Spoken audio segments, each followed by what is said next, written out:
Boa noite, graça e paz, irmãos. Vamos nessa noite ter mais uma reflexão. Hoje nós estamos aqui num formato um pouco diferente, porque eu estou com muita saudade de pregar em pé, né?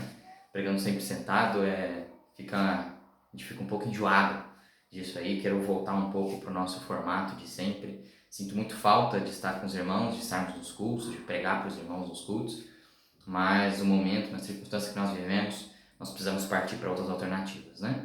Então, eu gostaria que você abrisse a sua Bíblia em Filipenses capítulo 1, versos de 20 a 24, né? Encerramos já o mês de março, com isso também encerramos a nossa série, o livro de Ruth, mas aí podemos ter uma boa abordagem aí daquele livro. Hoje, agora esse mês de abril, nós vamos partir para alguns estudos um pouco mais direcionados àquilo que nós temos vivido no nosso país, no nosso planeta também, tá bom? Então, abra sua Bíblia lá em Filipenses, capítulo 1, os versos de 20 a 24. Diz assim o texto: Minha ardente expectativa e esperança é que em nada serei envergonhado, mas que com toda a ousadia, como sempre, também agora, Cristo será engrandecido no meu corpo, quer pela vida, quer pela morte. Porque para mim, o viver é Cristo e o morrer é lucro. Entretanto, se eu continuar vivendo, poderei ainda fazer algum trabalho frutífero. Assim, não sei o que devo escolher. Estou cercado pelos dois lados, tendo o desejo de partir e estar com Cristo, o que é incomparavelmente melhor. Mas por causa de vocês, é mais necessário que eu continue a viver. Amém? Aqui nós temos um dilema na vida do apóstolo Paulo, né? E é muito interessante como que os dilemas são muito presentes nas nossas vidas também. Nós constantemente, independente das circunstâncias, nós somos submetidos a dilemas, que não são nada menos do que conflitos, né? Se você pesquisar um pouco sobre o que é um dilema, talvez você encontre a seguinte definição, de que um dilema é uma situação normalmente problemática constituída por duas soluções, que são contraditórias entre si, mas ambas aceitáveis, né? Ou seja, um dilema é um conflito, é uma situação de conflito que a pessoa se encontra, onde ela tem duas possibilidades, ela tem dois caminhos a seguir, ela tem duas possíveis soluções, duas possíveis decisões a se tomar, né? Ambas essas decisões, elas são contraditórias entre si, ou seja, você não pode fazer A e fazer B ao mesmo tempo, por isso que você precisa escolher se você vai seguir pelo caminho A ou se você vai seguir pelo caminho B, né? Isso é um dilema. Um dilema é onde você tem uma situação que normalmente ela é problemática, né? É um problema a ser resolvido, porque isso vai ter uma consequência que vai ser diretamente relacionada à decisão que foi tomada, né? Paulo aqui, ele está vivendo um dilema, porque Paulo também está numa situação de crise nesse momento, né? Quando ele escreve a carta aos Filipenses, Paulo ele está preso numa prisão que seria algo aproximado de uma prisão domiciliar nos nossos tempos. Naquele tempo não tinha exatamente esse mesmo nome, mas seria algo parecido com isso. Ele estava em Roma, preso numa casa, não se sabe o estilo dessa casa, não se sabe se era uma casa com boas condições de vida ou não, mas ele estava ali encarcerado, mas numa casa onde ele era mantido por guardas romanos e tinha um acesso muito limitado às pessoas, né? Poderia sim receber algumas visitas, mas isso de forma bem limitada, e podia também escrever carta, mas também de forma limitada ali com seus recursos, né? E esse era o contexto que Paulo estava vivendo quando ele escreve a carta aos Filipenses aqui, nesse momento, né? E é muito interessante como, diante das crises, diante das dificuldades, parece que os nossos dilemas se tornam cada vez mais problemáticos. Eu creio que isso se deve ao motivo de que, quando nós estamos em crise, quando nós estamos experimentando momentos difíceis, as nossas decisões, elas têm consequências muito mais importantes, muito maiores lá na frente, né? No momento de crise econômica, por exemplo, qualquer decisão errada pode ter um reflexo muito maior lá na frente, né? Em momentos de crise familiar, né? Uma crise num casamento, pequenas coisas, né? Pequenas decisões ali que se toma na vida conjugal podem ter consequências aterradoras lá na frente. Da mesma forma, aquilo que nós estamos vivendo hoje. Nós vivemos um momento de crise. Nós estamos vivendo esse tempo da pandemia, e qualquer decisão que nós tomamos, essa decisão pode ter uma consequência muito maior, muito mais séria e severa lá na frente. Por isso que os dilemas se tornam muito mais problemáticos quando nós estamos vivendo momentos de crise, né? Eu queria que nessa noite nós pudéssemos olhar um pouco para a vida de Paulo, olhar um pouco para esse dilema que ele enfrenta aqui em Filipenses capítulo 1, os versos de 20 a 24. Vamos olhar um pouco para esse dilema de Paulo, que é escolher entre a vida e a morte, na verdade, o desejo da vida e o desejo pela morte, e vamos identificar um pouco aquilo que nós podemos aprender para lidarmos melhor com os nossos dilemas diante da crise que nós estamos vivendo, né? Aqui, então, vamos olhar para a primeira parte, né? Como qualquer dilema, você tem duas possibilidades. Você tem a opinião, a possibilidade A e a possibilidade B, né? Você pode seguir pelo caminho A e pelo caminho B. Paulo aqui tem um dilema que também consiste de duas possibilidades, né, de direcionamento. Ambas possibilidades, elas estão opostas entre si, porque ele não pode fazer as duas simultaneamente, né? Como você já deve ter notado no texto, as duas possibilidades de Paulo, o dilema de Paulo, consiste no desejo pela vida ou então no desejo pela morte, de partir para estar com Cristo. Essa é a realidade do apóstolo, esse é o dilema do apóstolo Paulo. E olhando já para essas duas possibilidades, esses dois caminhos a serem seguidos, esses dois desejos de Paulo, eles são conflitantes, porque não dá para fazer os dois ao mesmo tempo.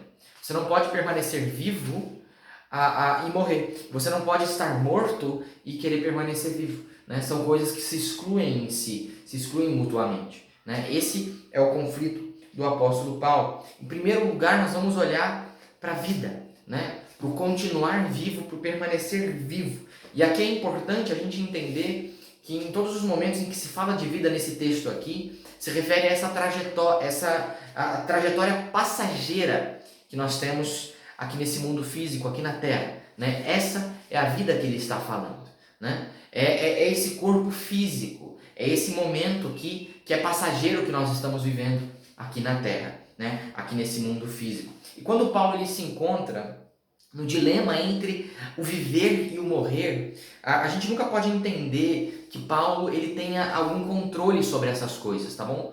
Não é isso que o apóstolo está falando, não é essa a ideia de Paulo nesse momento aqui. Não que ele tenha nenhum controle em permanecer vivo ou então em partir dessa vida.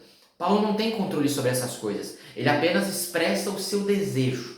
Ele expressa o desejo de partir para estar com Cristo, ou ele expressa o desejo de permanecer vivo, né? E ainda a seguir com o seu ministério, com a sua obra, né? E isso expressa então o tamanho do conflito que Paulo estava experimentando nesse dilema aqui, enquanto ele estava sendo preso, né?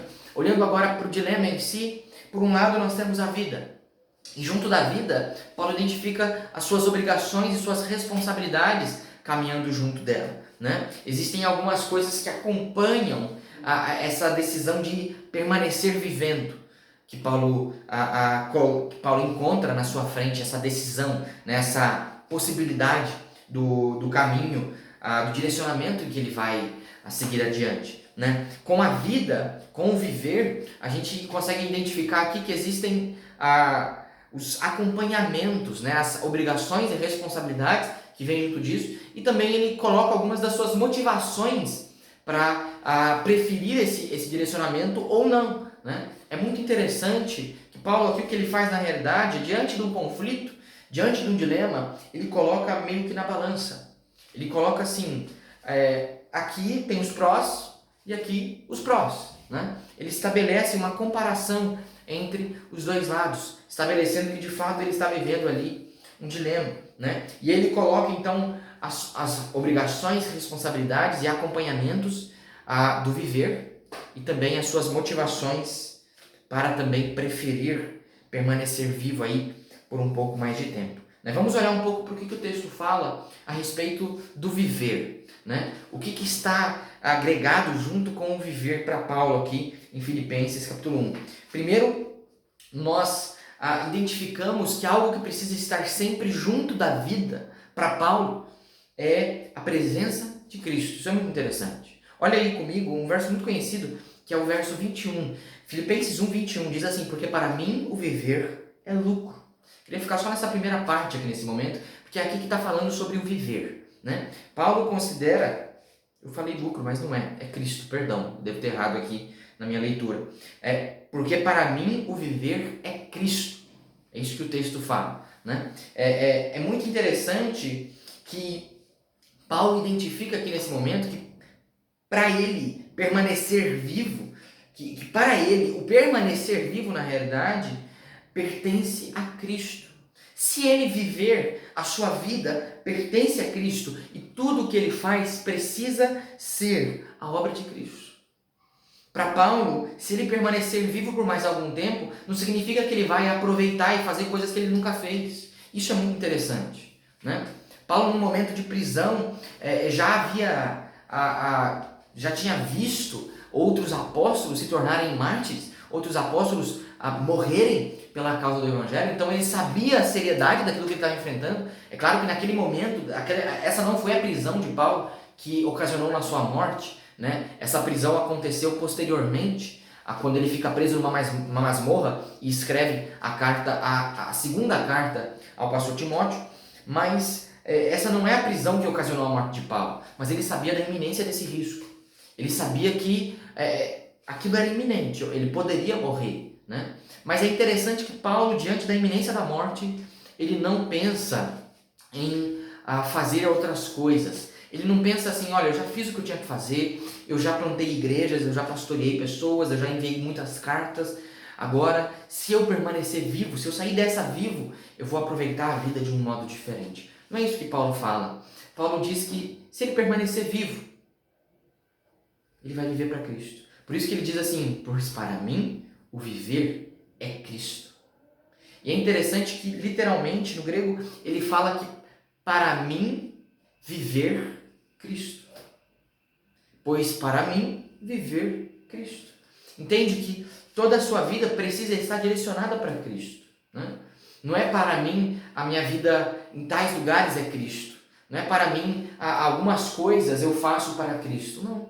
A vida dele é dedicada para Cristo. E ele vai explanar isso muito mais no verso 22, quando ele diz assim: entretanto, se eu continuar vivendo, poderei ainda fazer algum trabalho frutífero. Assim, não sei o que devo escolher.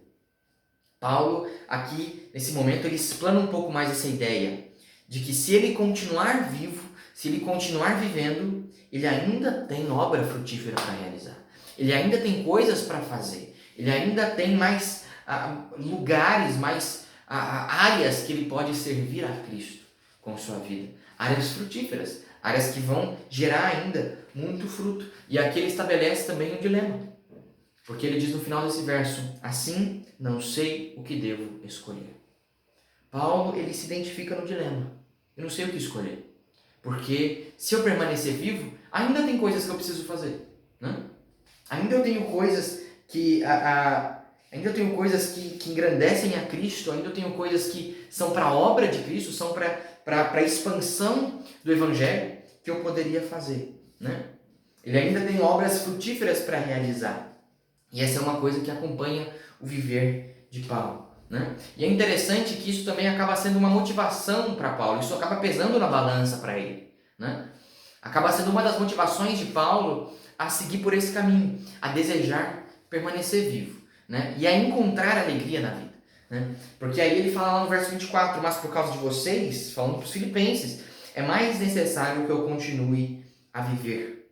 Aqui parece que Paulo ele resolve o dilema, né? Porque quando ele coloca na balança que assim, se eu permanecer vivo, eu ainda tenho obras frutíferas para realizar, ainda tem áreas que Deus quer me usar aqui, ainda tem igrejas que precisam ser abençoadas pelo meu trabalho. Então, Paulo, ele identifica que assim, talvez seja mais necessário então que eu permaneça vivo, para eu trabalhar um pouco mais, para eu realizar mais daquilo que Deus quer fazer com a minha vida. E é interessante que Paulo vive isso mesmo em meio à dificuldade, quando na realidade talvez muitas pessoas pensassem de forma diferente. Talvez muitas pessoas olhassem, que nem Paulo, já vivi uma vida inteira, já vivi muito tempo servindo a Cristo, né? Fui chamado por Cristo, vivo para Cristo, mas mesmo diante da dificuldade, ele não pensa em descansar. Paulo não pensa em dar uma pausa na sua carreira. Não, ele continua firme. Ele continua desejando permanecer vivo para trabalhar para Deus, né? Esse aqui é um lado do dilema de Paulo, que é o desejo de continuar vivo, servindo ao Senhor. Mas existe o outro lado desse dilema aqui, que é a morte, né? Paulo ele também lida, por outro lado, com o desejo de partir para estar com Cristo, né? Por isso que esse conflito que Paulo vive, na realidade, ele é um dilema, porque é impossível ter essas duas opções ao mesmo tempo. Ele não pode permanecer vivo e servir a Cristo e partir para estar com Cristo ao mesmo tempo. Não dá para fazer essas duas coisas. Ou você está em um, ou você está em outro, né? E aí então estabelece o dilema aqui de Paulo. E Paulo ele identifica então que que ao mesmo tempo que a vida dele é dedicada a Cristo, ao mesmo tempo que se ele permanecer vivo ele vai servir a Cristo, ele ainda tem obras para Cristo para realizar, ele ainda tem obras frutíferas, né, para realizar junto a outras igrejas, junto aos irmãos. Ele também sabe que caso ele morra, ele vai estar ganhando. Ele vai estar ganhando porque ele vai estar com Cristo. Se ele morrer naquele momento, Paulo identifica que se aquela prisão gerar sua morte, ocasionar na sua morte, mesmo assim ele estará ganhando. Mesmo assim ele sai no lucro, porque ele vai estar com Cristo. Porque ele vai estar na presença de Cristo, que é aquele a quem ele serve, né? Veja, isso fica muito claro na continuação do verso 21, onde diz assim, onde havia dito que, pois para mim o viver é Cristo, e a continuação, e o morrer é lucro, né? Paulo aqui ele escreve literalmente que caso ele morra, ele está ganhando. Ele vai sair ganhando, porque sabe que vai estar com Cristo. Ele não vai ter perdido nada. Ele sai na realidade ganhando, porque vai estar com Cristo. E sabe que isso é muito superior a qualquer outra coisa que ele possa viver na terra, né? Isso fica ainda mais claro lá no verso 23, onde diz assim: estou cercado pelos dois lados, tendo o desejo de partir e estar com Cristo, o que é incomparavelmente melhor. Essa expressão que inicia aqui, estou cercado pelos dois lados, faz ficar muito claro que Paulo ele está vivendo um dilema. Essa ideia de estou cercado é a definição do conflito. Paulo está se sentindo pressionado por um conflito. Está se sentindo pressionado por duas possibilidades, por uma decisão que precisa tomar, né? A decisão do seu desejo de permanecer vivo e ainda realizar alguma obra frutífera junto aos irmãos em Filipos e outros irmãos, mas também ao desejo de partir e estar com Cristo. Esse é o dilema de Paulo, e ele se encontra cercado, não sabe o que escolher, não sabe o que preferir, né? Porque em ambos os lados, ele não consegue ter os dois ao mesmo tempo, e também em ambos os lados ele encontra muitos motivos ainda para escolhê-los, né? Muitos motivos para permanecer vivo, muitos motivos para partir e estar com Cristo, né? E é interessante que no restante desse verso, Paulo reconhece que ao partir para estar com Cristo, aquilo é algo muito superior a qualquer outra coisa que ele possa ter na vida, a qualquer outra coisa que ele possa fazer. Por isso que ele diz que estar com Cristo é incomparavelmente melhor. É isso que ele diz no verso 23. Ele diz assim, que tendo o desejo de partir e estar com Cristo, o que é incomparavelmente melhor, né? Paulo sabe que partir, mesmo que a morte tenha as suas dificuldades, a morte em si seja algo doloroso, né? Tanto para quem passa por isso, né? Tanto para a morte em si, ela é um momento doloroso, isso fica muito claro, mas como também para as pessoas que ficam, né? Para o legado deixado, é muito doloroso isso. A experiência da morte deve ser, ninguém pode ter dito para nós isso, mas a experiência da morte deve ser um momento muito doloroso, né? Mas Paulo ainda assim identifica que é muito melhor, é incomparavelmente melhor passar por essa experiência, mas para estar com Cristo, do que qualquer outra coisa que ele possa ser vivida aqui na Terra. É muito superior tudo isso, né? Esse é o dilema de Paulo, cercado por dois desejos, o de ficar e servir, de partir e estar com Cristo. A gente sabe pelo texto e pela história que Paulo desejou vida, né? No verso 24 mesmo fica muito claro que Paulo por causa dos irmãos em Filipos, ele fala assim que é melhor que eu continue a minha vida, porque ainda tenho obras para realizar, ainda tenho que abençoar os irmãos e ser usado por Deus aí nessa obra. Mas é interessante que, olhando para esse dilema, olhando para essas duas possibilidades que Paulo tem, a gente consegue identificar uma constante por trás disso tudo. Existe algo que permanece intacto, né? Paulo aqui, enfrentando o dilema, ele tem uma decisão a tomar. Ele tem a decisão de desejar vida, desejar continuar vivendo, né? E continuar trabalhando para Deus, continuar abençoando outras pessoas através de sua vida e ministério. Ou ele também tem o desejo escolhe desejar partir para estar com Cristo. O que ele sabe que é algo muito maior. E é importante também lembrar que Paulo, em toda a sua trajetória, passou por momentos muito difíceis, né? Paulo foi apedrejado. Paulo viveu experiências de quase morte, né? Paulo viveu coisas terríveis, né? E mesmo assim permaneceu. Há quem diga até que nesse momento, na prisão de Paulo, ele estivesse já quase cego, com o rosto já bem machucado, deformado, né? Talvez seja até por isso que ele tinha um médico pessoal que era Lucas, né? Por causa das suas debilitações, né? Diante de toda a sua jornada em seu ministério para Cristo. Isso é uma informação interessante. Algumas pessoas acreditam que essa seja a motivação. Então Paulo tinha uma vida difícil, né? Tudo cooperava para que ele já pensasse assim: Deus, me leva que eu já cumpri a minha parte, eu já fiz eu já fiz a tua obra, eu já cumpri minha carreira aqui na terra, né? Mas mesmo assim Paulo ele escolhe permanecer vivo. Mesmo assim Paulo ele escolhe ainda trabalhar um pouco mais.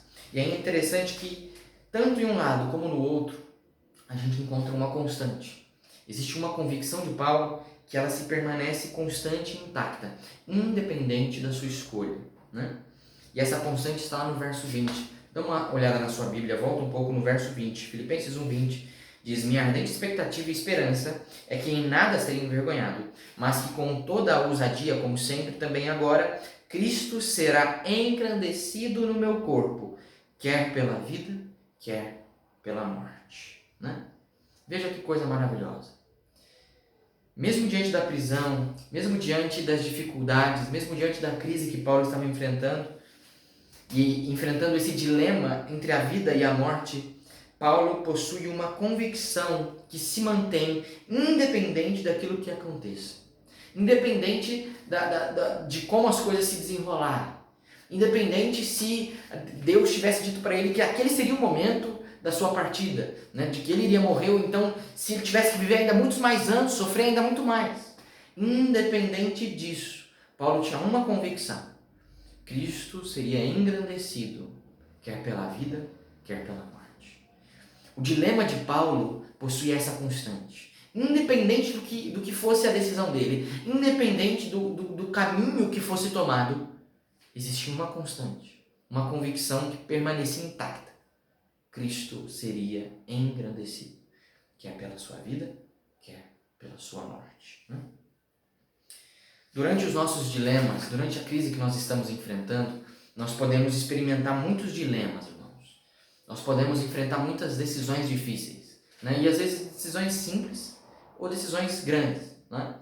Às vezes uma decisão relacionada à sua família, ao que você vai fazer com os problemas familiares que surgem, né? Quando as pessoas estão confinadas no mesmo espaço, surgem muitos problemas entre família, entre casais. Ou então você tem os dilemas, as decisões que você precisa tomar relacionadas às informações que você recebe, né? Hoje em dia nós temos recebido uma tonelada de informações diariamente, né? E se você for atrás, você encontra ainda muito mais informação ainda, né? Nós também temos um dilema aí entre distinguir quais informações são válidas, quais informações são reais e úteis para nossas vidas e quais não são, né? Quais são falsas, quais informações só querem gerar mais alarde, né? E em muitas outras situações nós podemos viver nesse tempo de crise que geram dilemas nas nossas vidas, né? Geram momentos de conflito, momento em que nós temos que tomar decisões que vão acarretar em consequências sérias e severas, né? Mas o que eu queria deixar para você nessa noite é que, independente dos conflitos, independente das situações conflitantes na realidade, independente dos dilemas que você possa viver na sua vida, nós precisamos ter essa mesma constante. Cristo engrandecido, independente da decisão que nós tomamos. Independente se a gente escolhe caminhar pelo lado A e caminhar pelo lado B, nós precisamos entender que Cristo tem na realidade que estar engrandecido, ele tem que ser engrandecido nas nossas vidas, independente do caminho, né? Isso dá um pouco de norte para os nossos dilemas. Às vezes a gente enfrenta dilemas que, se eles colocam em xeque o fato de Cristo ser engrandecido, talvez aquela já é a alternativa errada. Se num dilema das nossas vidas, se você está enfrentando algum dilema, né? Algum problema dentro da sua casa, algum problema com a sua família, algum problema relacionado à economia, se você está enfrentando algum dilema, e aí na hora que você vai pesar na balança, tenta identificar: Cristo é engrandecido? Se eu escolher o caminho A, Cristo vai ser engrandecido ou vai ser só pelo caminho B? O que nós precisamos decidir é o caminho que engrandece a Cristo. E melhor de tudo, nós precisamos buscar ter dilemas que, independente de qual seja o caminho, ambos engrandeçam a Cristo. Aí nós estamos tendo os mesmos dilemas que o apóstolo Paulo. Independente, quer pela vida, quer pela morte, como ele mesmo fala, Cristo é engrandecido. Nas nossas vidas, nós temos que engrandecer a Cristo, independente do que aconteça lá fora, independente dos problemas. Cristo precisa ser engrandecido. E a forma de nós solucionarmos os nossos problemas, os nossos dilemas, é buscar identificar qual alternativa engrandece a Cristo. Às vezes a gente quer tomar uma decisão que não glorifica a Deus. A gente quer tomar uma decisão que não reflete Cristo nas nossas vidas. A gente quer tomar uma decisão com a nossa família, com os nossos amigos, até mesmo com a nossa igreja, com irmãos da nossa igreja. Nós queremos tomar uma decisão que acaba, por fim, não refletindo a Cristo, né? Às vezes a gente olha para aquela decisão e pensa assim: mas se eu tomar essa decisão, se eu seguir esse caminho, eu posso dizer que para mim o viver é Cristo? Ou não? Cristo faria isso ou não? Se não, talvez não seja o caminho certo a seguir, né? Que nós possamos viver a Cristo, que possamos, diante dos dilemas da vida, ter a mesma constante: Cristo engrandecido. Se Cristo não for engrandecido com a nossa decisão, nós precisamos mudar a nossa decisão. Amém? Vamos orar nesse momento? Senhor, nosso Deus, nosso Pai, nós agradecemos a Ti, Senhor, pela oportunidade que nós tivemos aqui nessa noite de refletirmos na Tua Palavra. Eu peço a Ti, Senhor, que o Senhor abençoe os nossos corações, que possamos ser tocados pela Tua Palavra, que possamos ser movidos, ó Deus, e transformados pelo conhecimento da Tua Palavra. Que o Senhor nos ajude, ó Deus, a lidar melhor com os nossos dilemas. Nós sabemos que nós vamos enfrentar dificuldades e dilemas diante de qualquer situação nas nossas vidas, inclusive da crise que nós estamos vivendo, ó Pai. Mas nós te pedimos que o Senhor nos ajude, te pedimos que o Senhor nos abençoe e nos dê essa constante, ó Pai, de entendermos que Cristo é engrandecido e tem que ser engrandecido, independente da decisão que nós tomamos. Essa precisa ser a constante convicção nas nossas vidas, ó Pai. Que o Senhor nos ajude a engrandecer a Cristo cada vez mais. Essa é a nossa oração, no nome santo de Jesus. Amém. Queria também deixar para você já um direcionamento à continuação do nosso culto, né? Queria que você pudesse ter um momento de oração agora, após a mensagem. Eu queria que você pudesse orar especificamente pelas famílias da nossa igreja, né?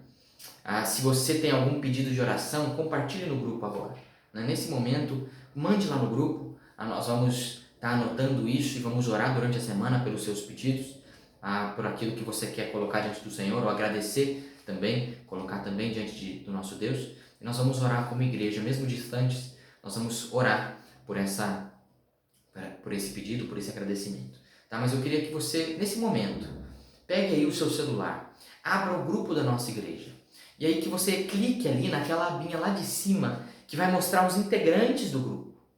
E eu queria que você olhasse para esses integrantes e escolhesse algumas pessoas para você orar. Escolha algumas famílias da nossa igreja para você orar. E eu queria que você fosse um pouco além disso. Escolha alguém para você orar, mas também essa pessoa, converse com ela. Né? Se você escolheu orar por uma família da nossa igreja, entre em contato depois. Durante a semana, algum dia dessa semana, manda uma mensagem, liga para essa pessoa, né? Procura saber como ela está. Né? Procura saber se ela precisa de alguma coisa, procura saber se essa pessoa está bem. Às vezes você não tem condição de ajudar a pessoa, mas pelo menos se preocupe. Né? Tenha esse contato. Diga assim, eu estou orando por você, estou orando pela sua família e estamos passando por isso juntos como igreja. Eu queria te desafiar a fazer isso durante essa semana. Então, procure aí algumas pessoas do nosso grupo, talvez aí umas 2, 3 pessoas por família. Nós vamos orar por essas pessoas, por essas famílias, né? Para estarmos unidos como igreja. Entre em contato com essas pessoas também. Vamos nos unir nesse momento de dificuldade, tá bom? Que Deus abençoe sua vida. Tenha uma ótima semana.